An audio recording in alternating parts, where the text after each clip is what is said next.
এই 2026 সালে এই বিশ্বকাপের সময় এটা আমার কাছে আরো বেশি স্পষ্ট হয়ে পড়ছে।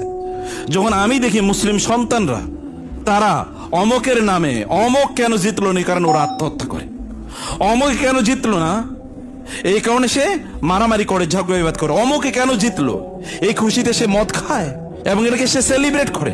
আমাদের ট্যাক্সের দেয়া টাকার, যাদের শিক্ষকদের বেতন দেওয়া হয়, যাদের বিল্ডিং বানানো হয়, ওরা সারাটা রাত জুড়ে এই মাতলামি করতে থাকে, অথচ আমাদের টাকা দিয়ে ওদেরকে পড়ানো হয়। আমি নিজেও পড়েছি সেখানে, 12 টাকা বেতন, 20 টাকা বেতন, ইউনিভার্সিটিতে পড়েছে। অথচ এটা যদি আমি কোনো প্রাইভেট বিশ্ববিদ্যালয়ে পড়তাম তাহলে আমাকে 30-40 লাখ টাকা দেওয়া লাগতো। অথচ আমাদের টাকা দিয়ে পড়ছে, কিন্তু ওরা সারাটা রাত জুড়ে এখানে মাতালের মতো করে এগুলো দেখে। এর যদি না আসতো আমাদের চোখের সামনে, তাহলে এই আয়াতের মর্ম আমি এত ভালো করে বুঝতে পারতাম না। আল্লাহ বলেছেন ফাআনসাহুম আনফুসাহুম, আল্লাহ ওদের নিজেদের যে আত্মমর্যাদা আছে না, এই আত্মমর্যাদা আল্লাহ তাআলা ভুলিয়ে দেবেন।